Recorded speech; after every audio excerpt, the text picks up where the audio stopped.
परम सत्कार योग गुरु प्यारी सात संगत जी राधा स्वामी जी।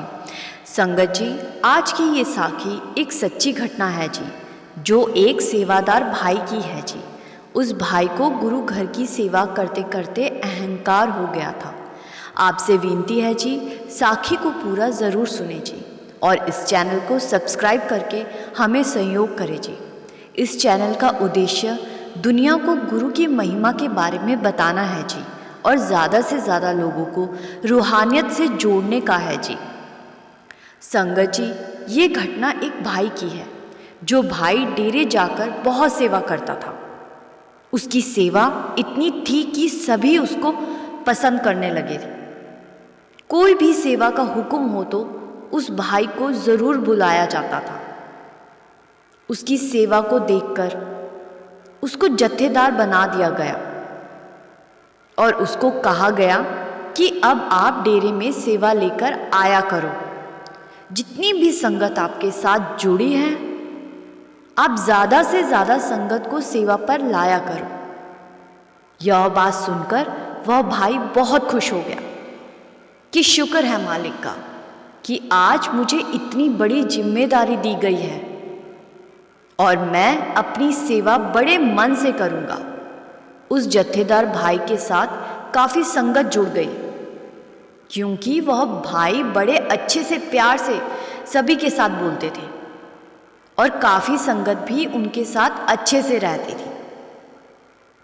अब वह भाई डेरे में सेवा ले जाने लगा और प्यार से सेवा करवाने लगा। ऐसे ही काफ़ी टाइम चला गया और उस जत्थेदार भाई की सेवा देखकर बाकी के जत्थेदार भी बहुत खुश होते थे। बाकी लोग उस भाई को बोलते थे, आप बड़े दिल से सेवा करते हैं। जब भी कहीं ज़्यादा ज़रूरत पड़ती है तो आपको ही बुलाया जाता है। ये सब सुनकर वह जत्थेदार भाई बड़ा खुश होता था कि मेरी बड़ी तारीफ हो रही है। अब ऐसे ही काफ़ी टाइम गुजरता गया। धीरे धीरे उस भाई को अहंकार होने लगा।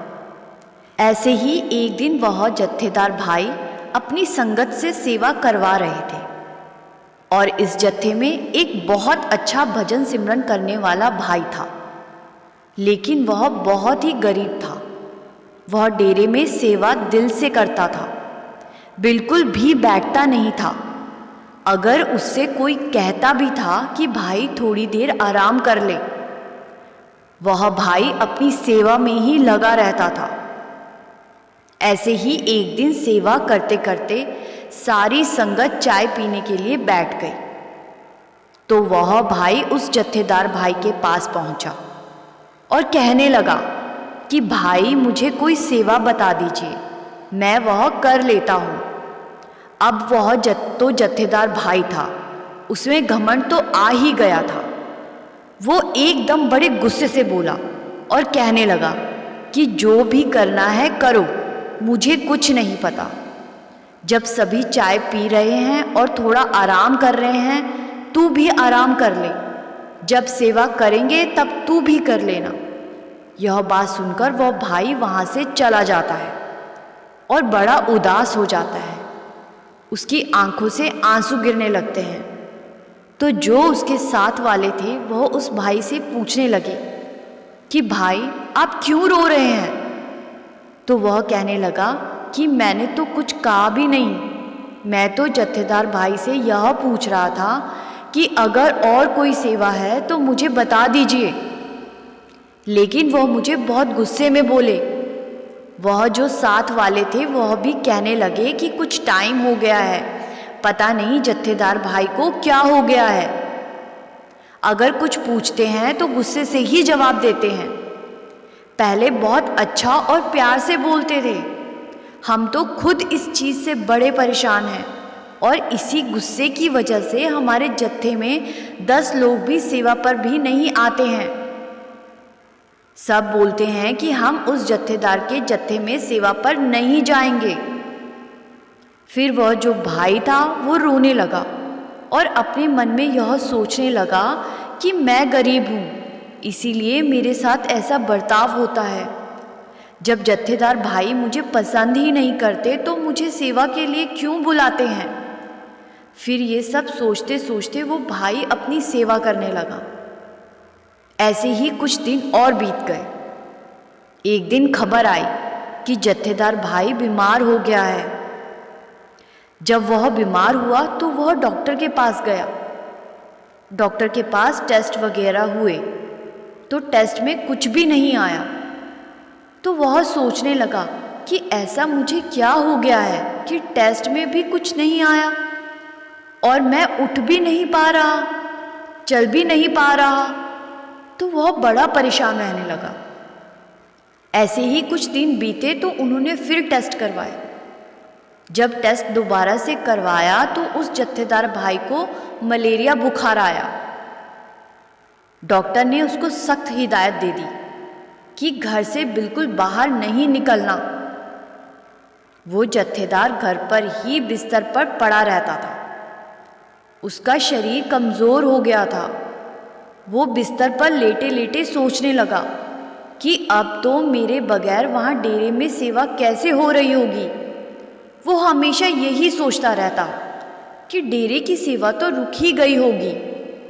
पर उसको ये नहीं मालूम था कि मालिक के घर तो सेवा रुकती ही नहीं है। वहाँ पर कोई सेवा पर जाए या ना जाए, वहाँ पर तो मालिक की हमेशा ही कृपा रहती है। वहाँ सेवा की कोई कमी नहीं है। इस जत्थेदार भाई ने जिस गरीब भाई को गुस्सा किया था, अब उसकी सेवा को देखकर उस भाई को जत्थेदार बना दिया गया। उस भाई ने इस जिम्मेदारी को सर आंखों पर लिया और वह अपनी ड्यूटी बड़े मन से निभाने लगा। तो जो लोग पहले वाले जत्थेदार के कारण सेवा पर नहीं आते थे, वह भी आने लगे। इधर जो जत्थेदार भाई घर पर बीमार था, उसके मन में अभी भी अहंकार था कि मेरे बगैर तो कुछ होगा ही नहीं। मैं डेरे में नहीं जाता तो वहाँ पर सेवा कैसे होगी।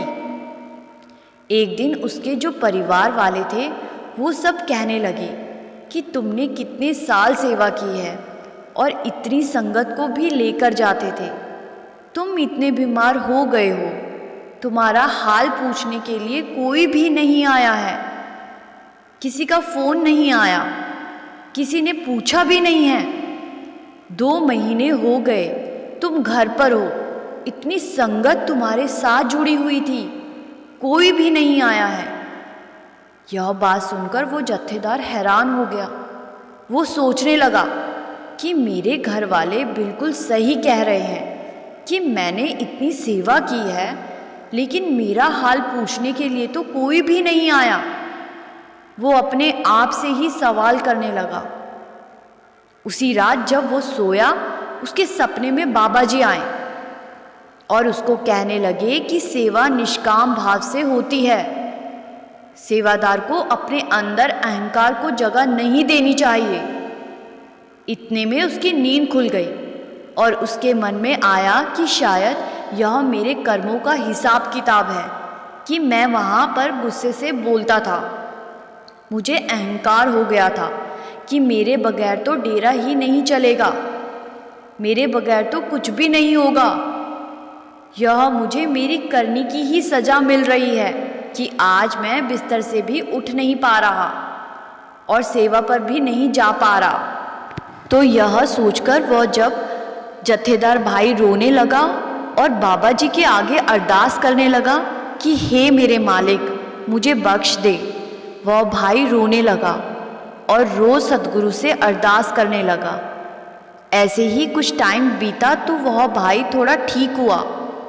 तो वह डेरे गया। डेरे पहुंचा तो देखता है जो उसका जत्था था वह सेवा कर रहा था और जत्था पहले से कहीं गुना बड़ा हो गया था और सभी बड़े मन से प्यार से सेवा कर रहे थे। वह संगत से पूछने लगा कि अब तुम्हारा जत्थेदार कौन है। तो संगत कहने लगी कि वह जो बहुत गरीब था और जो बहुत सेवा करता था, उस भाई का बहुत भजन सिमरन था, उसे ही जत्थेदार बना दिया गया है। जब उस जत्थेदार भाई ने यह बात सुनी तो उसकी आंखों में आंसू आ गए और वह उस जत्थेदार के पास पहुंच गया और हाथ जोड़कर उस जत्थेदार भाई से माफ़ी मांगने लगा। वो बोलने लगा कि मुझे माफ़ कर दो, मुझे अपनी गलती का एहसास हो गया है। मेरी करनी के कारण मुझे बहुत दुख भोगना पड़ा है। मैं तो आज 2.5 महीने के बाद मालिक की कृपा से डेरे आया हूँ। तो नए जत्थेदार कहने लगे, मालिक के घर माफ़ी नहीं मांगनी चाहिए। मालिक कभी किसी को सज़ा नहीं देता। अब आप आ गए हो, अब आप ही जत्थेदार की ड्यूटी संभालो। तो पहले वाला जत्थेदार भाई रोने लगा और कहने लगा कि मैं वैसे ही सेवा करूँगा। मैं बाबा जी से अरदास करता हूँ, कभी भी मेरे जैसा अहंकार किसी को ना आए। संगत जी, गुरु घर में और परमात्मा की राह में अहंकार घमंड को कोई स्थान नहीं दिया गया। इसीलिए निष्काम निस्वार्थ भाव से गुरु घर की सेवा करते रहो। हमेशा याद रखो कि गुरु घर की सेवा करके हम किसी पर एहसान नहीं कर रहे, बल्कि वो मालिक हमें सेवा का मौका देकर एहसान कर रहा है। इसीलिए हर समय उस मालिक को याद रखें और उसका शुक्राना करते रहें। हम बहुत भाग्यशाली है, उसने हमें सेवा के लिए चुना है। साथ संगत जी, आपसे विनती है, साखी अच्छी लगी तो लाइक शेयर ज़रूर करें जी, और चैनल पर पहली बार आए हैं तो सब्सक्राइब करके हमें सहयोग ज़रूर करें जी। गुरु प्यारी साथ संगत जी, राधा स्वामी जी।